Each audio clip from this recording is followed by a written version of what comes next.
الحمدللہ نحمدہ ونستعینہ ونستغفرہ ونؤمن بہ ونتوکل علیہ ونعوذ باللہ من شرور انفسنا ومن سیئات اعمالنا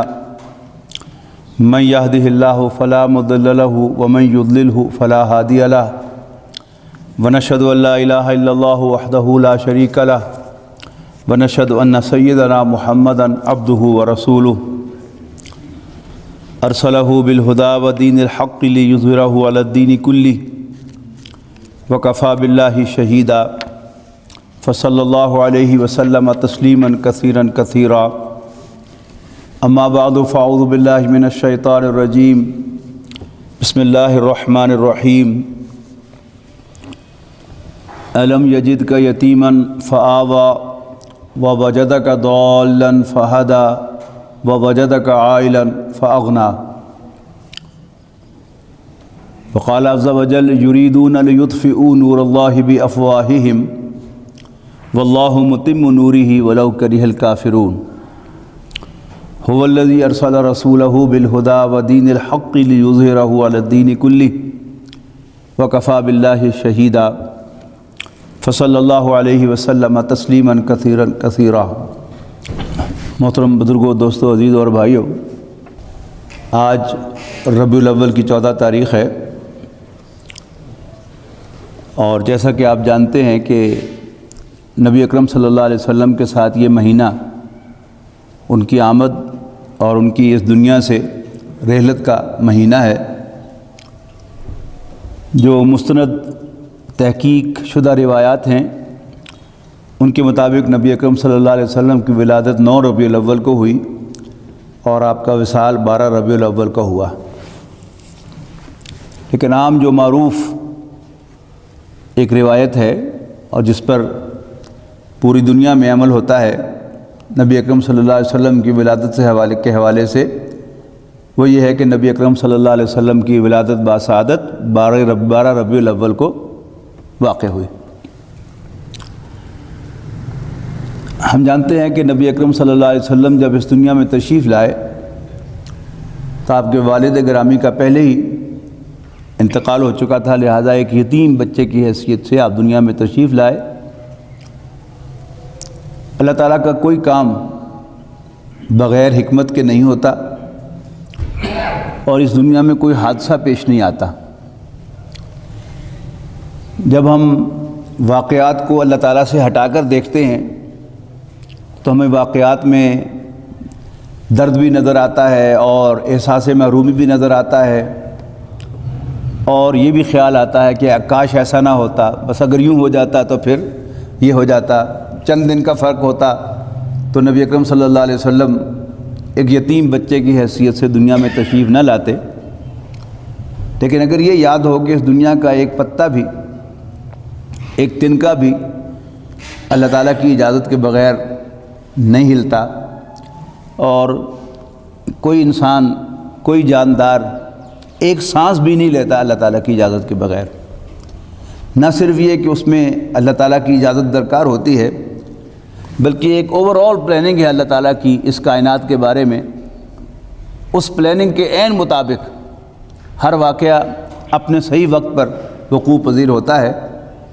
اور اس سے اللہ تعالیٰ جو ہے وہ اس کائنات کا پورا نظام اپنی پلاننگ کے تحت چلاتا ہے۔ حضرت یوسف علیہ السلام کا واقعہ جب ہم پڑھتے ہیں، اگر ہم اللہ تعالیٰ کو بیچ میں سے نکال دیں تو قدم قدم پر یہ ہوتا ہے کہ کاش کہ ان کے بھائی ان کو کنویں میں نہ پھینکتے، کاش وہ غلام بن کر نہ بکتے، کاش کہ ان پر الزام نہ لگتا، کاش کہ انہوں نے جو رہا ہونے والے قیدی کو کہا تھا کہ بادشاہ سے میرا بھی ذکر کرنا، اسے بھول نہ جاتا۔ لیکن اگر اللہ تعالیٰ کی پلاننگ کو سامنے رکھیں تو اللہ تعالیٰ حضرت یوسف علیہ السلام کو فلسطین میں پیدا کر کے حضرت یعقوب کے گھرانے میں آپ کی ولادت کرنے کے بعد آپ کو مصر کے بہت اونچے مقام تک پہنچانا چاہتا تھا۔ تو یہ سارے سٹیپ جو تھے اللہ تعالیٰ کی اس پلاننگ کا حصہ تھے۔ اسی طرح نبی اکرم صلی اللہ علیہ وسلم کی حیات طیبہ، اگر ہم اسے اللہ تعالیٰ کا ایک کام اور اس کا فیصلہ اور اس کی ایگزیکیوشن سمجھیں گے تو ہمیں ایک ڈفرینٹ پکچر نظر آئے گی اللہ تعالیٰ نے رسول اللہ صلی اللہ علیہ وسلم کو اس دنیا میں اس حال میں بھیجا کہ آپ یتیم تھے۔ اب اللہ تعالیٰ کا فیصلہ ہے تو یقیناً اس فیصلے میں وہ خیر تھی جو ہمیں بعد میں نظر آئی کہ بالفرض والمحال اگر حضور کے والد عبداللہ زندہ ہوتے تو شاید وہ ابو طالب کی طرح وہ سٹرونگ کردار اختیار نہ کر سکتے، ادا نہ کر سکتے کہ جو ابو طالب نے اختیار کیا۔ یعنی والد کی عدم موجودگی میں نبی اکرم صلی اللہ علیہ وسلم ابو طالب کی ڈائریکٹ سپرویژن میں تھے اور وہ ابو طالب ہی خاندان کا سربراہ تھا، تو پھر آپ کی حیثیت وہ نہ ہوتی کہ جو ابو طالب کی ڈائریکٹ سپرویژن میں تھی۔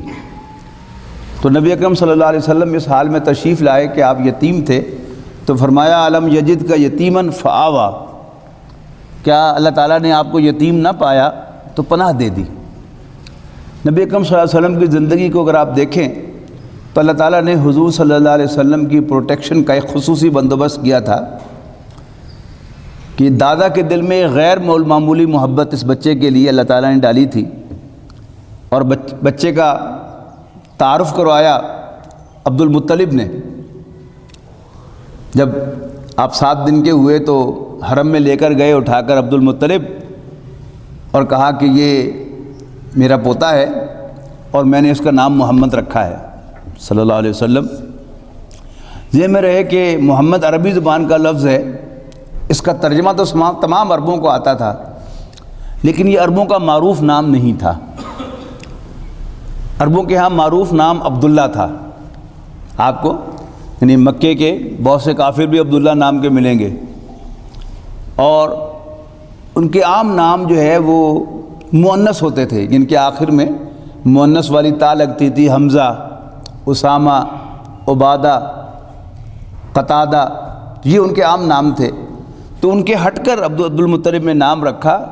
اور مکے کے سرداروں سے کہا کہ میں نے اس کا نام محمد رکھا ہے اور مجھے امید ہے کہ اس کی بے حد تعریف کی جائے گی۔ اور ہی واز ویری رائٹ کہ اس زمین پر سب سے زیادہ تعریف شاید رسول اللہ صلی اللہ علیہ وسلم ہی کی گئی ہے۔ اگرچہ انسان جتنا بڑا ہوتا ہے اس پر کرٹیسزم بھی اتنا ہی زیادہ ہوتا ہے، وہ بھی ساتھ ساتھ ہے، لیکن بہرحال یہ جو آپ نے پورے 12 دنوں میں پورے مسلم ورلڈ میں جس کا تذکرہ کثرت کے ساتھ سنا ہے، جسے پورے اسلامی دنیا میں خراج تحسین پیش کیا گیا ہے، وہ یقیناً اللہ کے رسول حضرت محمد صلی اللہ علیہ وسلم ہی ہیں۔ 8 سال کی عمر میں دادا کا انتقال ہو گیا، اور اس کے بعد آپ کا ایک چچا زبیر خاندان کا سربراہ بنا۔ وہ ایک صاحب ثروت آدمی تھا، لیکن جلد ہی اللہ تعالیٰ نے اسے بھی بلا لیا، یہ بھی اللہ تعالیٰ کی حکمت تھی، اور پھر ابو طالب خاندان کے سربراہ بنے۔ ابو طالب کوئی متمول آدمی، کھاتے پیتے آدمی نہیں تھے، جیسے آرڈنری تھے، انسان تھے، لیکن بہرحال بنو ہاشم کے سربراہ ہونے کی حیثیت سے نبی اکرم صلی اللہ علیہ وسلم کو پروٹیکٹ کرنے کا انہوں نے حق ادا کیا۔ نبی اکرم صلی اللہ علیہ وسلم نے اپنی ابتدائی زندگی میں بھیڑ بکریاں چرائی ہیں، اور خود آپ کا اپنا فرمان ہے، بخاری شریف کی روایت ہے کہ میں نے بہت کم معاوضے پر فلاں خاندان کے جانور چرائے ہیں۔ اور مکہ مکرمہ جہاں آپ کو معلوم ہے کہ ٹیمپریچر وہ 50 ڈگری سینٹی گریڈ پر عام ہی چلا جاتا ہے، تو اس گرمی میں جانور چرانا آپ فیصل آباد میں جانور چرانے پر قیاس نہیں کر سکتے۔ تو ایک سخت مشقت سے اللہ تعالیٰ نے حضور صلی اللہ علیہ وسلم کو گزارا، بلکہ اسی حدیث میں روایت ہے کہ نبی اکرم صلی اللہ علیہ وسلم نے یہ بھی ارشاد فرمایا کہ اللہ تعالیٰ نے ہر نبی کو اس پروسیس میں سے گزارا ہے تاکہ وہ فطرت کا مشاہدہ کرے، کھلی ہوا میں سانس لے، آزاد اس کا ذہن جو ہے وہ کام کرے، اور وہ اللہ تعالیٰ کی قدرتوں کا مشاہدہ کرے جو نبی اکرم صلی اللہ علیہ وسلم نے کیا۔ جبکہ مکے کے عام کافر بھی اللہ تعالیٰ کو توحید کے ساتھ خالق کائنات مانتے تھے۔ یہ بات ذہن میں رہنی چاہیے، اس لیے کہ ہمارا عام تاثر یہ ہے کہ شاید نبی اکرم صلی اللہ علیہ وسلم نے قرآن مجید کی روشنی میں اللہ تعالیٰ کو متعارف کروایا، ایسی بات نہیں ہے۔ قرآن مجید گواہ ہے کہ مکے کے کافر توحید کے ساتھ اللہ تعالیٰ کو اس کائنات کا واحد خالق مانتے تھے۔ بہت سی آیات قرآن مجید میں آپ کو ملیں گی اس مفہوم کی کہ لئن سألتہم من خلق السماوات والارض، یقیناً اگر تم پوچھو ان سے، مکے والوں سے، کہ بھلا آسمان اور زمین کو کس نے پیدا کیا، تو لازماً کہیں گے لَيَقُولُنَّ اللَّهُ، تو لازماً کہیں گے کہ اللہ تعالیٰ ہی نے پیدا کیا۔ اور سورہ یونس میں تو یہاں کا کہا گیا کہ ان سے پوچھو کہ بھلا تمہیں آسمان اور زمین سے رزق کون دیتا ہے، اور کس کے کنٹرول میں ہیں آنکھیں اور کان، اور کون مردہ کو زندہ سے، زندہ کو مردہ سے پیدا کرتا ہے، اور کون کاموں کی تدبیر کرتا ہے، تو لازماً کہیں گے کہ اللہ، تو کہیں گے اللہ۔ فَقُلْ أَفَلَا تَتَّقُونَ، تو پھر ان سے پوچھو اس سے ڈرتے کیوں نہیں ہو۔ فَذَلِكُمُ اللَّهُ رَبُّكُمُ الْحَقُّ، تو پھر قرآنی تعارف کرایا اللہ تعالیٰ نے اپنا، کہ پھر ان کو کہہ دو کہ یہی اللہ تمہارا حقیقی رب ہے، حقیقی آقا ہے، یعنی پالنے والا، روزی دینے والا تو پہلے ہی مانتے تھے، لیکن اب تعارف کروایا کہ وہ تمہارا رب ہے۔ ابو طالب نے نبی اکرم صلی اللہ علیہ وسلم کی پروٹیکشن کا حق ادا کیا، اور جب آپ تھوڑے سے اور بڑے ہوئے تو آپ کو تجارت کے پیشے سے وابستہ کیا۔ آپ تاجر نہیں تھے جیسا کہ عام خیال کیا جاتا ہے، اس لیے کہ تجارت سرمایے سے ہوتی ہے، اور جس کے پاس سرمایہ نہ ہو وہ تاجر نہیں ہوتا، تجارت کے پیشے سے وابستہ ہوتا ہے،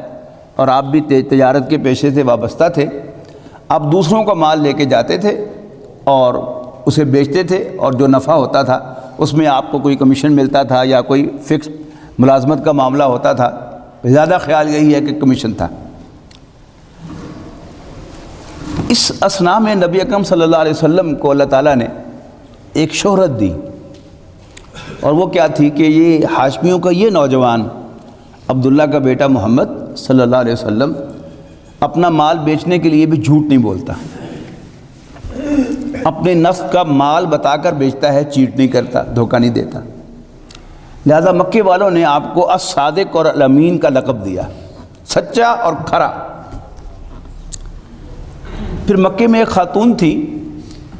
خدیجہ بنت خویلد رضی اللہ تعالیٰ عنہ، یہ 2 دفعہ کی بیوہ تھی، اور اللہ تعالیٰ نے یہ بھی، یعنی ایسا نہیں ہے کہ آپ اس کو ایک کوئی محرومی قرار دیں۔ نبی اکرم صلی اللہ علیہ وسلم جب جوان ہوئے تو ظاہر ہے جوان ہوتا ہے انسان تو شادی کا خیال آتا ہے، تو اس کو شادی کا خیال آتا ہے اپنے کانٹیکٹ میں جو لڑکیاں ہوتی ہیں انہیں کے بارے میں۔ تو حضرت علی کی بہن ام ہانی رضی اللہ تعالیٰ عنہ بعد میں ایمان لائیں، نبی اکرم صلی اللہ علیہ وسلم کو ان سے شادی کا خیال آیا، لیکن ابو طالب نے آپ کی اس خواہش کو پورا نہیں کیا، یعنی آپ کو ام ہانی کا رشتہ نہیں دیا۔ وہ اپنی جگہ حق بجانب ہوں گے، اس لیے کہ بھتیجا تو ہے لیکن تنگ دست ہے۔ جب انسان کو بیٹی کے مستقبل کا خیال آتا ہے کہ اس کے ساتھ میری بیٹی بھی بھوکی مرے گی، تو انہوں نے ظاہر ہے ایک اپنی طرف سے جو فیصلہ کیا صحیح ہوگا، لیکن اصل میں یہ فیصلہ اللہ تعالیٰ کا فیصلہ تھا کہ اللہ تعالیٰ نے رسول اللہ صلی اللہ علیہ وسلم کے لیے جو زوجہ تیار کی ہوئی تھی وہ حضرت خدیجہ تھی۔ لہذا ہم اسے کوئی حادثہ قرار نہیں دے سکتے کاش کہ آپ کو جوان لڑکی جو ہے مل جاتی، نہیں۔ حضرت خدیجہ رضی اللہ تعالیٰ عنہ یہ مکے کی ایک مالدار خاتون تھی، اور یہ انتہائی پاک باز خاتون تھی۔ جیسے مکے والے رسول اللہ صلی اللہ علیہ وسلم کو الصادق اور الامین کہتے تھے، وہ اس خاتون کو الطاہرہ کہتے تھے، پاک باز خاتون۔ تو ظاہر ہے اللہ کے نبی کا میچ یقیناً ایک پاک باز خاتون تھی، اور وہ حضرت خدیجہ تھی۔ حضرت خدیجہ رضی اللہ تعالی عنہا نے ایک خواب دیکھا کہ سورج میرے گھر میں آ گیا ہے، اور ساری دنیا کے لوگ اس سے روشنی لینے کے لیے میرے گھر آ رہے ہیں۔ تو انہوں نے اپنے چچا زاد بھائی ورقہ بن نوفل سے اس خواب کا ذکر کیا، تو انہوں نے کہا کہ تمہارے گھر میں کوئی نبی آئے گا۔ تو انہوں نے سمجھا کہ شاید میرے یہاں کوئی بچہ پیدا ہوگا کہ جو کل کو اللہ کا نبی بنے گا، لیکن اس کے بعد پھر اور کچھ ان کو خواب بھی آئے، لیکن نبی اکرم صلی اللہ علیہ وسلم کے بارے میں ان کا ذہن بن گیا کہ پھر مجھے اس کو اختیار کرنا چاہیے، پروپوز کرنا چاہیے۔ تو اس سے پہلے کہ وہ انہیں پرپوز کرتی، انہوں نے حضور صلی اللہ علیہ وسلم کو بلایا اور کہا کہ آپ میرا مال لے کے جائیں، میں آپ کو زیادہ نفع دوں گی اس میں سے، اور 2 غلام ساتھ بھیجے جن میں سے ایک کا نام میسرہ تھا، اور ان سے کہا کہ جو یہ کہیں تم کرنا، یعنی ان کو میرا ملازم ٹریٹ نہ کرنا، لیکن ایسے ہی سمجھنا جیسے تمہارے مالک ہیں۔ اور واپس آ کر اس سفر میں رسول اللہ صلی اللہ علیہ وسلم کو غیر معمولی منافع ہوا، اور آپ نے پائی پائی کا آ کر حساب دیا اور بھی امپریس ہوئیں، اور حضرت خدیجہ نے جیسے کہا تھا کہ میں تمہیں زیادہ نفع دوں گی، تو دوہرا نفع جو ہے وہ جیسے باقی سیلز مین کو دیا کرتی تھی حضور صلی اللہ علیہ وسلم کو دیا، اور پھر میسرہ سے رپورٹ مانگی کہ تم نے اس شخص کو کیسا پایا ہے۔ تو میسرہ نے جو رپورٹ دی اپنی مالکن کو محمد بن عبداللہ کے بارے میں صلی اللہ علیہ وسلم، تو اس میں تو ان کا ذہن یکسو کر دیا کہ مجھے اسی شخص سے شادی کرنی ہے، اور انہیں اس خوشی میں میسرہ کو آزاد کر دیا۔ اس کے بعد پھر انہوں نے اپنی سہیلیوں سے ذکر کیا کہ میں عبداللہ کے بیٹے محمد سے شادی کرنا چاہتی ہوں، تو انہوں نے کہا بالکل ٹھیک ہے۔ تو پھر اگلا سوال آیا کہ پھر اب اسے کہا کیسے جائے؟ تو حضرت خدیجہ کی ایک سہیلی تھی نفیسہ نامی، اس نے کہا کہ میں بات کروں گی محمد سے صلی اللہ علیہ وسلم۔ تو حضور صلی اللہ علیہ وسلم کعبے کا طواف کر کے نکل رہے تھے تو سامنے سے آئی، محمد تم نے شادی نہیں کرنی صلی اللہ علیہ وسلم؟ تو حضور صلی اللہ علیہ وسلم نے اپنی وہ سابقہ ایکسپیرینس کی بنیاد پر کہ سگے چچا نے تو مجھے بیٹی دی نہیں، کہ مجھ سے شادی کون کرے گا؟ نفیسہ نے کہا کہ اگر کوئی عورت تیار ہو تو رسول اللہ صلی اللہ علیہ وسلم نے فرمایا کہ پہلے بتاؤ کہ کون عورت ہے، پھر میں اپنی رائے دوں گا۔ تو اس نے کہا خدیجہ۔ آپ نے فوراً کہا کہ اگر خدیجہ مجھ سے شادی کرنے کو تیار ہے تو پھر میں بھی تیار ہوں۔ اب گھر جا کر انہوں نے اپنے چچا اور ولی ابو طالب سے ذکر کیا۔ ابو طالب نے اپنے دونوں بھائیوں ابو لہب اور عباس، حضرت عباس رضی اللہ تعالیٰ عنہ، ان سے تذکرہ کیا۔ تو ابو لہب نے کہا بےزتی نہ کرا دیں کدھرے، ظاہر ہے کہ وہ ایک مالدار خاتون ہے اور رسول اللہ صلی اللہ علیہ وسلم ایک تنگ دست انسان ہے۔ تو ابو عباس نے انہیں ڈانٹا کہ ایسا مت کہو۔ بہرحال یہ تینوں بھائی ابو طالب اور ابو لہب اور حضرت عباس رضی اللہ تعالیٰ عنہ، یہ تینوں گئے حضرت خدیجہ کے گھر، اور ادھر سے ان کے چچا آئے اور انہوں نے آ کر ولی کی حیثیت سے گفتگو شروع کی۔ بات جو ہے اب انہوں نے فارملی ایک سوال جو ہے وہ کیا تو انہوں نے ایگری کر لیا۔ تو ابو طالب نے پوچھا کہ بتاؤ پھر مہر کیا لوگے؟ تو وہ اس نے کچھ بولنا چاہا تو اس کی زبان اکھلا گئی، بول نہیں سکا۔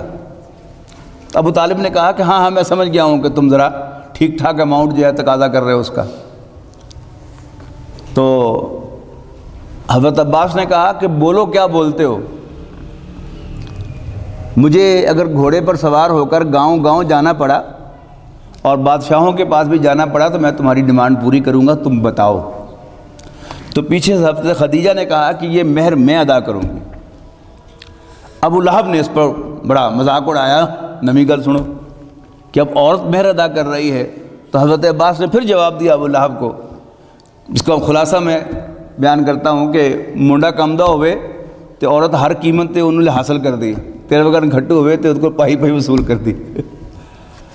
بہرحال طے پا گیا، رشتہ طے پا گیا، ڈیٹ بھی طے ہو گئی۔ اب نکاح کے لیے ابو طالب، ابو لہب اور حضرت عباس اور رسول اللہ صلی اللہ علیہ وسلم یہ چاروں جو ہے وہ گئے حضرت خدیجہ کے گھر، اور نکاح کی تقریب جو ہے وہ مکمل ہو گئی۔ بڑے اہتمام کے ساتھ یہ گئے، نکاح کی تقریب مکمل ہو گئی، اور اب یہ تینوں بھائی جو ہے اٹھ کر چلے وہاں سے،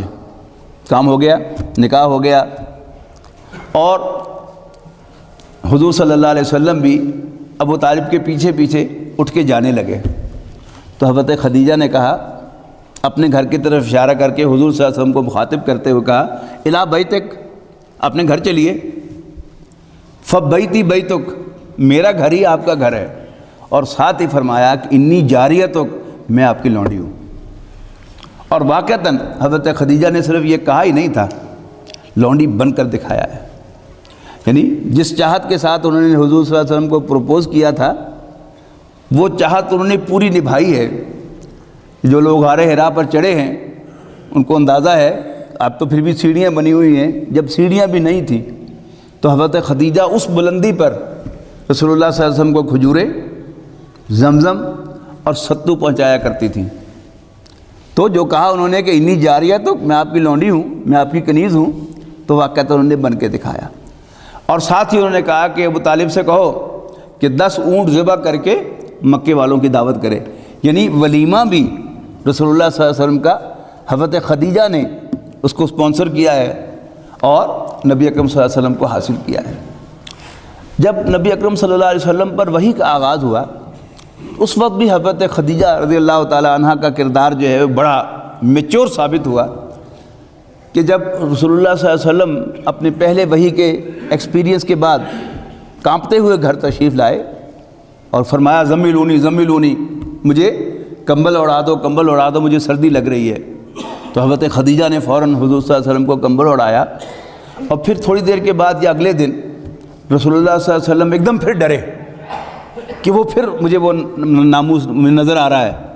تو حضرت خدیجہ رسول اللہ صلی اللہ علیہ وسلم کے قریب ہوئی، جیسے میاں بیوی ایک دوسرے کے قریب ہوتے ہیں، اور پوچھا کہ آپ دیکھیے ہے؟ آپ نے فرمایا نہیں۔ تو تسلی دی رسول اللہ صلی اللہ علیہ وسلم کو، اس کا مطلب ہے کہ وہ کوئی فرشتہ ہے، وہ شیطان نہیں ہے۔ فرشتہ ہے وہ حیا کی وجہ سے ہٹ گیا ہے، اگر کوئی شیطان ہوتا تو پھر ہمارے اس قرب کو انجوائے کرتا۔ یہ کیا ہے؟ یہ میچورٹی کی بات ہے۔ میں سمجھتا ہوں کہ اگر کوئی جوان لڑکی ہوتی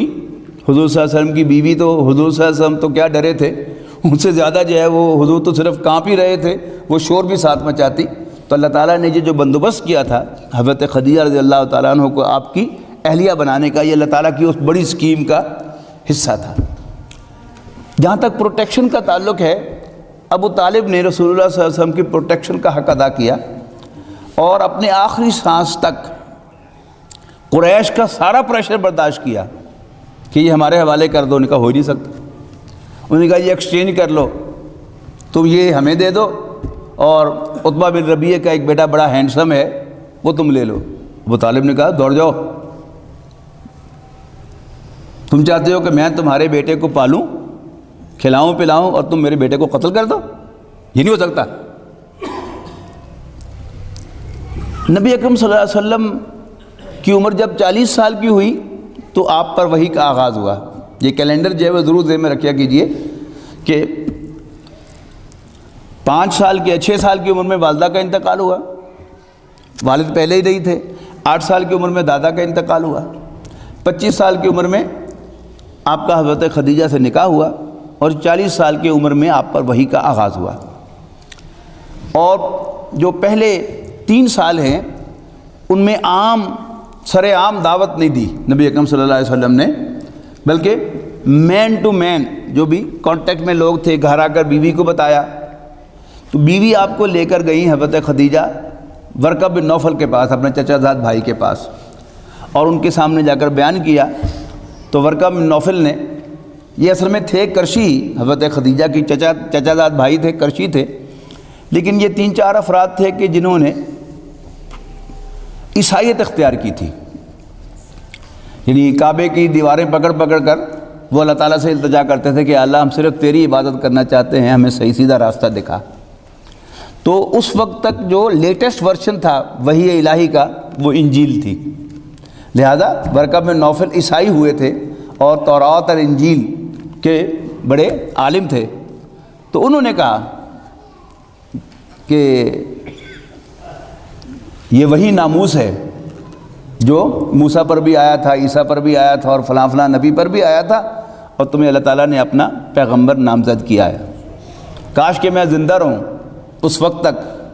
کہ جب مکے کے لوگ تجھے شہر سے نکال دیں گے۔ تو حضور صلی اللہ علیہ وسلم نے حیران ہو کر پوچھا واقعی؟ نے کہا۔ ابو طالب نے اپنی زندگی میں نبی اکرم صلی اللہ علیہ وسلم کو پروٹیکٹ کیا، لیکن سن 10 نبوی میں ابو طالب کا انتقال ہوا، اور اس سے اگلا سٹیپ جو ہے وہ اکثر سیرت نگار جو ہے اس کو یا تو انہوں نے امپورٹنس نہیں دی یا مناسب نہیں سمجھا یا سیرت کی کتابوں میں کوئی گڑبڑ کی گئی ہے۔ وہ کیا کہ ابو طالب کے بعد اگلا خاندان کا سربراہ ابو لہب بنا، جیسے کہ بھائی تھے نا، یعنی ایک کے بعد دوسرا بھائی۔ یہ سعودی حکومت جو آپ دیکھ رہے ہیں کہ یہ کنگ عبدالعزیز کی اولاد ہے ساری، سعود، فیصل، پھر اس کے بعد فہد، یہ سارے جو ہیں ایک کے بعد دوسرا۔ اور یہ تو سلمان نے آ کر جو ہے وہ ولی عہد جو ہے وہ تبدیل کیا ہے اور بیٹے کو بنایا ہے، ورنہ جب تک بھائیوں کے سلسلہ چل رہا تھا تو اگلا بھائی جو ہے وہی ولی عہد بنتا تھا۔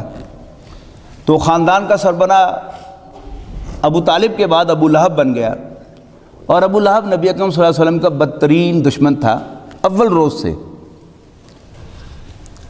واحد شخص ہے رسول اللہ صلی اللہ علیہ وسلم کے مخالفین میں سے جس کو قرآن مجید میں بائی نیم کنڈیم کیا گیا ہے، اس پر بائی نیم لعنت کی گئی ہے، ورنہ حضور صلی اللہ علیہ وسلم کے مخالفین میں ابو لہب، ابو جہل کا ذکر ہے 1 سے زائد مرتبہ، ولید بن مغیرہ کا ذکر ہے 1 سے زائد مرتبہ، نضر بن حارث کا یہ قول جو ہے سورہ انفال میں نقل کیا گیا ہے، لیکن نام کسی کا نہیں لیا گیا۔ یہ ایسا بدبخت ہے کہ نام لے کر کنڈیم کیا گیا ہے، اور جب مغرب کی نماز میں اونچی آواز سے قرات ہو رہی ہوتی ہے اور پڑھی جاتی ہے تبت یدا ابی لہب وتب، تو لاؤڈ اسپیکر پر لعنت بھیجی جاتی ہے اس پر کہ ہاتھ ٹوٹے دونوں ابو لہب کے اور وہ تباہ ہو۔ تو یہ ہے ابو لہب۔ اس نے آتے ہی 2 ہفتوں کے اندر اندر رسول اللہ صلی اللہ علیہ وسلم کو خاندان بنو ہاشم سے نکال دیا۔ اب جب رسول اللہ صلی اللہ علیہ وسلم بنو ہاشم سے نکال دیے گئے تو گویا آپ قریش سے بھی نکل گئے، اس لیے کہ قریش کا ہی یہ خاندان تھے سارے، بنو تین، بنی مروان، بنو امیہ اور بنو ہاشم۔ جب آپ بنو ہاشم میں سے نکل گئے تو اب آپ مکے میں نہیں رہ سکتے تھے، اس لیے کہ مکہ مکرمہ ایک قبیلے کا شہر تھا، یا وہاں پر کرشی رہ سکتا تھا ہمسیلف، یا اس کا کوئی غلام رہ سکتا تھا، یا اس کا کوئی حلیف رہ سکتا تھا، یا جس کو کسی کرشی نے امان دی ہو رہ سکتا تھا۔ اب نبی اکرم صلی اللہ علیہ وسلم گویا آپ کے قتل کا فیصلہ تو پہلے ہی ہوا ہے، اور جب خاندان بنو ہاشم سے نکل گئے، بنو ہاشم کی پروٹیکشن ختم ہو گئی، تو گویا آپ فری فار آل ہو گئے۔ نبی اکرم صلی اللہ علیہ وسلم نے 2-3 سرداروں سے پناہ طلب کی، انہیں پناہ نہیں دی، لہذا نبی اکرم صلی اللہ علیہ وسلم طائف چلے گئے۔ طائف کیوں گئے؟ عام مورخین نے اور سیرت نگاروں نے تو کہا ہے کہ رسول اللہ صلی اللہ علیہ وسلم وہاں دعوت دینے کے لیے گئے تھے، لیکن نبی اکرم صلی اللہ علیہ وسلم نے وہاں جا کر کوئی عام واعظ نہیں فرمایا، دعوت دینی ہوتی تو عام واعظ فرماتے۔ وہاں 3 بھائی تھے جن کی وہاں پر جائیدادیں تھیں اور ایک اچھی ریپوٹیشن کے وہ مالک تھے۔ ہوتا نا کہ جاگیرداروں میں بھی بعض کی اچھی ریپوٹیشن ہوتی ہے، سرمایہ داروں میں بھی بعض کی اچھی ریپیوٹ ہوتی ہے، لیکن آپ کو معلوم ہے کہ آپ قریب جا کر دیکھیں گے تو اندر سے وہ جاگیرداری ہوگا، خواہ اس کا چہرہ کتنا ہی برائٹ کیوں نہ نظر آتا ہو، لیکن اندر سے وہ ہوگا بھائی۔ اور اسی طرح کوئی اور ہے وڈیرا ہے تو وہ وڈیرا پن اس کے اندر موجود ہوتا ہے، لیکن کچھ ذرا میک اپ کیا ہوا ہوتا ہے جس سے وہ لوگوں کو اچھا معلوم ہوتا ہے۔ تو رسول اللہ صلی اللہ علیہ وسلم ان کے پاس گئے کہ یہ شریف لوگ ہیں اور آپ نے ان سے پناہ مانگی، یا فرض کیجئے جیسے عام سیرت نگاروں نے کہا ہے کہ دعوت دی، تو انہوں نے نہ صرف یہ کہ آپ کو پناہ نہیں دی یا آپ کی بات سنی نہیں، انہوں نے رسول اللہ صلی اللہ علیہ وسلم پر تشدد کروایا نوجوان لڑکوں سے، اور انہیں بلا کر کہا کہ تم ذرا اس کی خبر لو، اور ان لڑکوں نے نبی اکرم صلی اللہ علیہ وسلم کی پنڈلی کی ہڈی کو نشانہ بنا کر پتھر مارے۔ اور پنڈلی کی ہڈی تکلیف کے اعتبار سے ہم سب کا تجربہ ہے کہ بیڈ روم میں یا ڈرائنگ روم میں گزرتے ہوئے کسی فرنیچر کا کونا آپ کی پنڈلی سے ٹکرا جائے تو ایک دفعہ جان نکل جاتی ہے انسان کی، اور ایک نہیں پتہ نہیں کتنے پتھر مارے تھے، جس سے نبی اکرم صلی اللہ علیہ وسلم کی پنڈلیاں لہو لہان ہوئیں اور اتنا خون بہہ گیا کہ آپ کے پاؤں آپ کے جوتوں میں جم گئے، اور نبی اکرم صلی اللہ علیہ وسلم پر اس تکلیف اور خون نکلنے کی وجہ سے غشی طاری ہوئی۔ آپ ذرا لڑکھڑا کر اپنے پاؤں کے بل بیٹھے، 2 لڑکے آئے، انہوں نے آپ کی بغلوں میں ہاتھ دے کر اٹھایا کہ یہاں نہیں بیٹھو، چلو، تو حضور صلی اللہ علیہ وسلم کے خادم حضرت انس بن مالک، زید بن حارثہ رضی اللہ تعالیٰ عنہ وہ ساتھ تھے، وہ آپ کو اٹھا کر سہارا دے کر وہ ایک باغ میں لے کے آئے ہیں، اور وہاں پر آپ کو ہوش آیا ہے پراپرلی۔ تو نبی اکرم صلی اللہ علیہ وسلم پر اس وقت آپ کی زبان مبارک پر بڑی عجیب مناجات آئی ہے، پہلی اور آخری مرتبہ۔ اللہ تعالیٰ سے خطاب کرتے ہوئے آپ نے عرض کی کہ اللہم انی اشکو الیک، اے اللہ میں تجھ سے شکوہ کرتا ہوں۔ کس چیز کا شکوہ؟ قلت حیلتی، اور اپنے وسائل کی کمی، قوت کی کمزوری، اور لوگوں کے حوالے کیے جانے کا۔ اللہم الیک اشکو ضعف قوتی وقلت حیلتی وحوانی علی الناس۔ اے اللہ مجھے کس کے حوالے کر دیا ہے؟ اس لیے کہ رسول اللہ صلی اللہ علیہ وسلم سے بڑھ کر کس کو یقین ہو سکتا ہے کہ یہ جو کچھ ہوا ہے یہ اللہ تعالیٰ کی پرمیشن سے ہوا ہے؟ اس لیے کہ اللہ تعالیٰ کی پرمیشن کے بغیر، اس کی اجازت کے بغیر تو پتہ نہیں ہلتا۔ تو لہذا شکوہ طائف والوں سے نہیں کیا آپ نے، شکوہ اپنے رب سے کیا ہے کہ اللہ میں تجھ سے شکوہ کرتا ہوں، قوت کی کمزوری، وسائل کی کمی، کہ تم نے میرے ذمہ کام بہت بڑا لگایا لیکن مجھے اکارڈنگلی وسائل نہیں دیے، اکارڈنگلی قوت نہیں دی، اور پھر لوگوں کے حوالے کر دیا ہے کہ مجھے جیسے چاہیں ستائیں، لہو لہان کریں۔ لیکن یہ شکوہ میرا اور آپ کا شکوہ نہیں تھا، یہ شکوہ اللہ کے رسول کا شکوہ تھا۔ لہذا فوراً اے اللہ اگر تم اس سے ناراض نہیں ہے تو پھر مجھے کوئی پرواہ نہیں ہے۔ ان لم یکن علی غضبک فلا ابالی، اے اللہ اگر تم اس سے ناراض نہیں تو پھر مجھے کوئی پرواہ نہیں ہے۔ نبی اکرم صلی اللہ علیہ وسلم کی سیرت میں ایک بڑا اہم واقعہ جو ہے وہ معراج کا واقعہ ہے۔ ذہن میں رکھیے گا کیلنڈر کے اعتبار سے کہ ابو طالب کی قیادت میں نبی اکرم صلی اللہ علیہ وسلم اور آپ کے خاندان کا بائیکاٹ ہوا ہے 3 سال کے لیے۔ یہ جب قریش نے تقاضا کیا کہ محمد کو ہمارے حوالے کرو صلی اللہ علیہ وسلم، اور ابو طالب نے انکار کیا، تو قریش نے کہا کہ پھر ہم تمہارے پورے خاندان کا بائیکاٹ کرتے ہیں۔ اور محرم سن 7 نبوی سے لے کر محرم سن 10 نبوی تک 3 سال کے لیے بنو ہاشم کو قید کر دیا گیا 2 پہاڑوں کے درمیان ایک تنگ گھاٹی میں، ادھر بھی پہرا ادھر بھی پہرا، اور کوئی کھانے پینے کی چیز ہے وہ بھی اندر لے جانے کی اجازت نہیں تھی۔ ایک کوئی شریف آدمی تھا، وہ وقتاً فوقتاً اپنا اونٹ جو ہے وہ غلے سے لاد کر، چونکہ بہرحال وہ ایک صاحب حیثیت آدمی تھا، اس کو روک نہیں سکتے تھے، وہ جان بوجھ کر اس گھاٹی کے قریب جا کے چھوڑ دیتا تھا، اور اونٹ خود ہی چلتا چلتا جو ہے وہ اندر چلا جاتا تھا، اور کس طرح غلہ پہنچ جاتا تھا۔ اور حضرت حکیم ابن حزام حضرت خدیجہ کے بھتیجے تھے، اور اس وقت تک اسلام نہیں لائے تھے، تو اپنی پھوپھی کے یعنی تعلق کی وجہ سے وہ رات کو پہاڑ کراس کر کے جا کر کچھ کھانے پینے کی چیزیں دے کے آتے تھے، اور حضرت ابو بکر رضی اللہ تعالیٰ عنہ کی بیٹی اسماء بنت ابی بکر رضی اللہ تعالیٰ عنہ وہ بکریوں کا دودھ دو کر چھپ چھپا کر کہیں پہاڑوں کے اوپر سے گزر کے وہ دودھ بچوں کے لیے دے آتی تھی۔ اس کے علاوہ کوئی چیز جو ہے وہ اندر نہیں جانے دی قریش نے۔ واپس جب آپ آئے ہیں شیب ابی طالب سے، تو آتے ہی حضور صلی اللہ علیہ وسلم کو 2 صدمے پہنچے۔ پہلا صدمہ کہ رمضان میں حضرت خدیجہ کا انتقال ہوا، اور اس کے پیچھے ابو طالب کا انتقال ہوا۔ اب ابو طالب کے انتقال کے بعد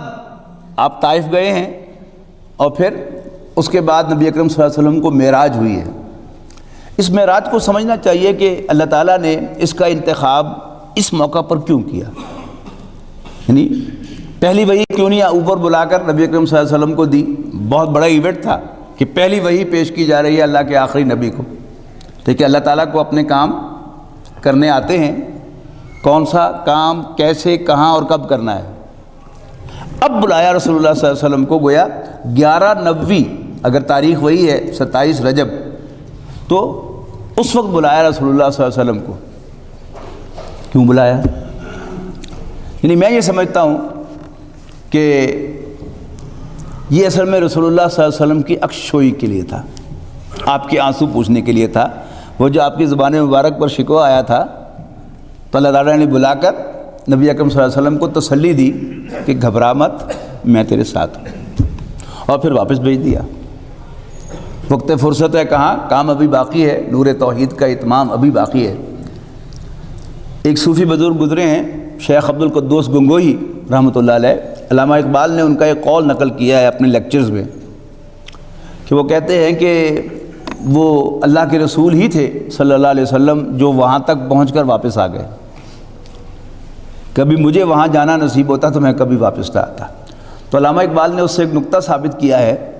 کہ ولایت کی انتہا جو ہے وہ وصل ہے، اللہ تعالیٰ سے ملاقات ہو گئی تو ولی کا سارا کام مکمل ہو گیا۔ تو علامہ فرماتے ہیں کہ جہاں ولایت اپنی انتہا کو پہنچتی ہے وہاں سے نبوت کا آغاز ہوتا ہے، کہ نبی کا کام یہ نہیں ہے کہ اللہ سے ملے اکیلا اکیلا، بلکہ رسول اللہ صلی اللہ علیہ وسلم کو واپس بھیجا گیا، اکیلے نہیں، میری پوری نوع انسانی کو، اپنی امت کو لے کے آؤ۔ اور پھر اب ایک نیا سلسلہ نبی اکرم صلی اللہ علیہ وسلم کا، اب وہ اپورڈ موومنٹ ہے، یعنی پیدائش سے لے کر اب تک، یعنی سیٹ بیکس ہے،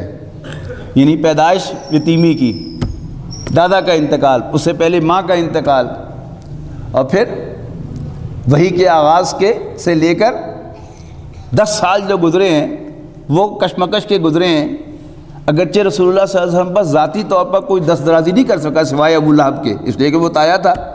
وہ کر سکتا تھا، لیکن باہر کا کوئی شخص آپ پر دست درازی نہیں کر سکا۔ لیکن آپ کی نظروں کے سامنے آپ کے جانثاروں پر جو کچھ بیت رہی تھی وہ کیا رسول اللہ صلی اللہ علیہ وسلم کو چین سے سونے دیتی ہوگی؟ تو اب ابھی تک کیا تھا، یہ سب پریشانیاں ہی پریشانیاں تھیں۔ اب جب معراج کے بعد آپ واپس آئے ہیں دوبارہ مکہ مکرمہ کے اندر، تو ٹھیک 4 ماہ کے بعد اللہ تعالیٰ نے وہ کھڑکی کھول دی مدینہ منورہ کی، یعنی رجب کے آخر میں معراج ہوئی، اس کے بعد شعبان، رمضان، شوال، ذوالقعدہ اور 5واں مہینہ ذی الحج کا ہے،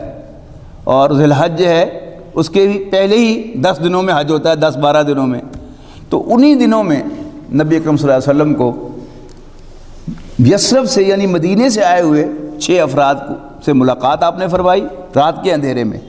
یہ بھی سمجھیے کہ رات کے اندھیرے میں کیوں ملاقات ہوئی؟ دن بھر ابو لہب رسول اللہ صلی اللہ علیہ وسلم کے پیچھے پیچھے رہتا تھا، جس بندے سے بات کرنے لگتے تھے پیچھے سے بول نہ اس سے بات نہ کرنا، یہ جادوگر ہے، تم پر جادو کر دے گا۔ تو رات کو جب سو مر گیا ہوگا تو آپ نے اس وقت جو ہے وہ حج پر آئے ہوئے لوگوں سے ملاقاتوں کا سلسلہ کیا، تو وہاں یثرب سے آئے ہوئے 6 افراد آپ کو ملے، آپ نے اپنا تعارف کروایا، تو انہوں نے ایک دوسرے کے ساتھ خسر پسر کی یا کونی ماری یا گھٹنا دبایا اور نوٹس ایکسچینج کیے، کہ تو وہی معلوم ہوتے ہیں جن کا ذکر یہودی کیا کرتے تھے، آؤ ہم ان سے پہلے ان پر ایمان لے آئیں۔ وہ ایمان لے آئے، اور اس کے بعد پھر اگلے سال 12 افراد آئے، اور انہوں نے رسول اللہ صلی اللہ علیہ وسلم کے ہاتھ پر بیعت کی کہ ہم شرک نہیں کریں گے، ایمان تو پہلے لا چکے تھے، شرک نہیں کریں گے، چوری نہیں کریں گے، بدکاری نہیں کریں گے، کسی پر جھوٹا الزام نہیں لگائیں گے، اور اچھی باتوں میں ہم آپ کا حکم مانیں گے، لا یاسینہ کا فی معروف، اچھی باتوں میں معروف میں ہم آپ کی نافرمانی نہیں کریں گے۔ اور ساتھ ہی ایک ریکویسٹ کی رسول اللہ صلی اللہ علیہ وسلم سے کہ ہم آپ سے بہت دور ہیں، تو ہمیں کوئی معلم آپ عطا فرما دیں کہ جو ہمیں وہاں پر یثرب میں بیٹھے ہوئے قرآن مجید پڑھاتا رہے۔ تو نبی اکرم صلی اللہ علیہ وسلم نے حضرت مصعب بن عمیر رضی اللہ تعالیٰ عنہ کا انتخاب فرمایا، اور انہیں آپ نے مدینہ منورہ بھیج دیا ان کے ساتھ قرآن مجید پڑھانے والا مقری بنا کر۔ انہوں نے 1 سال قرآن مجید پڑھایا، لیکن معلوم ہوتا ہے کہ صرف لفظ ہی نہیں پڑھائے، ون وے اور دی ادر قرآن مجید ان کے خون میں شامل کر دیا۔ پتہ نہیں گھوٹ کے پلایا تھا یا انجیکشن لگائے تھے قرآن مجید کے، کہ وہ مدینے کے لوگ جن کو غزوہ بدر میں بڑی حقارت سے کہا تھا عتبہ بن ربیعہ نے، کہ جب عتبہ بن ربیعہ سامنے نکل کے آیا سب سے پہلے اپنے بیٹے اور بھائی کو لے کر، عتبہ، شیبہ اور ولید آئے، اور اس نے دعوت دی کہ آؤ میدان میں میرے مقابلہ کرنے کے لیے ہم سے، تو 3 انصاری صحابی سامنے جا کر کھڑے ہو گئے، بلکہ سب سے پہلے تو اس کا اپنا بیٹا ابو حذیفہ بن عتبہ وہ میدان میں آیا تو رسول اللہ صلی اللہ علیہ وسلم اس کو بلا لیا کہ نہیں، باپ کے سامنے جو ہے اگرچہ وہ کافر ہے لیکن بہرحال تمہارا باپ ہے، تم نہ کھڑے ہو۔ تو 3 انصاری صحابی نکل کے آئے تو عتبہ نے کہا تعارف کرواؤ اپنا، تو انہیں تعارف کروایا کہ ہم انصاری ہیں، فلاں فلاں نام ہے ہمارا۔ تو اس نے حضور صلی اللہ علیہ وسلم کو مخاطب کر کہا کہ محمد صلی اللہ علیہ وسلم ان کاشتکاروں سے لا کر ہماری بےزتی نہ کرو، ہماری ٹکر کے لوگ نکالو۔ اس کے بعد پھر 3 مہاجرین میں سے آئے، حضرت علی، حضرت حمزہ رضی اللہ تعالیٰ عنہما اور ایک اور صحابی آئے، اور پھر انہوں نے آ کر اس سے مقابلہ کیا۔ یعنی جن کو وہ سمجھتا تھا کہ یہ کاشتکار ہیں، انہیں کیا لڑنا آتا ہے، وہی شیر بن گئے، اور انہوں نے اگلے سال جا کر رسول اللہ صلی اللہ علیہ وسلم کو پیشکش کر دی کہ آپ کو آپ کے خاندان والوں نے ڈس اون کر دیا ہے، آئیے آپ ہمارے پاس تشریف لے آئیے، ہم آپ کی اسی طرح حفاظت کریں گے جیسے اپنے خاندان میں پیدا ہونے والے بچوں کی حفاظت کرتے ہیں۔ تو گویا انہوں نے آپ کو ایڈاپٹ کیا اپنے قبیلے کا فرد ہونے کی حیثیت سے، آپ نے ان کی دعوت قبول کی، ساتھ ہی آپ نے ان کو آرگنائز کیا، ان سے ایک اور بیعت لی، 12 نقیب مقرر کیے، ذمہ دار مقرر کیے، 9 خزرج میں سے جو بڑا قبیلہ تھا اور 3 اوس میں سے جو چھوٹا قبیلہ تھا، اور پھر ان سے ایک بیعت لی، بایعنا رسول اللہ صلی اللہ علیہ وسلم۔ حضرت عبادہ ابن صامت رضی اللہ تعالیٰ عنہ وہ خوش نصیب صحابی ہیں کہ جو تینوں بیعتوں میں شریک تھے، بیعت عقبہ اولیٰ میں بھی شریک تھے، بیعت عقبہ ثانیہ میں بھی شریک تھے، اور فتح مکہ کے موقع پر جو بیعت خلافت ہوئی اس پہ بھی شریک تھے۔ وہ فرماتے ہیں کہ ہم نے رسول اللہ صلی اللہ علیہ وسلم کے ہاتھ پر بیعت کی، سننے اور ماننے کی، وی ول لسن اینڈ اوبے۔ کس کس موقع پر؟ فی العسر والیسر، خواہ مشکل ہو یا آسانی، والمنشط والمکرہ، مموڈ ہو یا نہ ہو، والا اسرت علینا، خواہ ہم پر دوسروں کو ترجیح دی جائے، والا لا ننازع الامر اہلہ، اور یہ کہ جو بھی فیصلہ کرنے کے اہل ہوں گے ہم ان سے جھگڑا نہیں کریں گے، ان سے تنازع نہیں کریں گے، وَنَقُولَ بِالْحَقِّ اِنَّمَا كُنَّا، اور یہ کہ ہم حق بات ضرور کہیں گے جہاں بھی ہوں گے، وَلَا نَخَافُ فِي اللَّهِ لَوْمَةَ لَائِمٍ، اور اللہ کے معاملے میں ہم کسی ملامت کرنے والے کی ملامت سے نہیں ڈریں گے۔ یہ متفق علیہ روایت ہے۔ مسلم شریف کی روایت میں ایک جملے کا اضافہ ہے رسول اللہ صلی اللہ علیہ وسلم کی طرف سے کہ اِلَّا أَن تَرَوْا كُفْرًا بَوَاحًا عِندَكُمْ فِيهِ مِنَ اللَّهِ بُرْهَانٌ، ہاں اگر تم کھلا کھلا کفر دیکھو جس کے بعد تمہاری طرف سے اللہ کی طرف سے دلیل ہو، پھر تو تم اطاعت سے ہاتھ کھینچ لینا، ورنہ اطاعت پر تم کار بند رہنا، خواہ اس کا حکم مشکل ہو یا آسان ہو، امیر کا حکم، نقیب کا حکم، اور تمہارا موڈ ہو یا نہ ہو۔ تو یہ بیعت ہوئی، اور گویا طے پا گیا اوس و خزرج اور رسول اللہ صلی اللہ علیہ وسلم کے درمیان کہ نبی اکرم صلی اللہ علیہ وسلم ہجرت فرمائیں گے، اور وہ ہجرت بھی ربیع الاول میں ہوئی ہے۔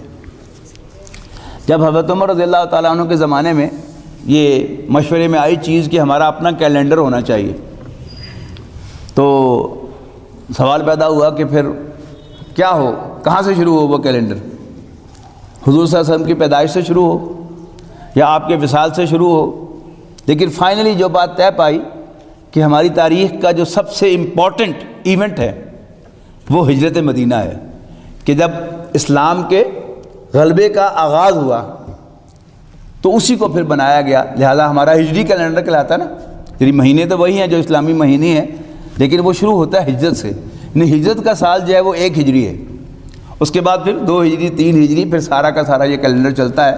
تو یہ ہجرت جو ہے یہ ایک بہت اہم ایونٹ تھا رسول اللہ صلی اللہ علیہ وسلم کی حیات طیبہ کا، کہ جو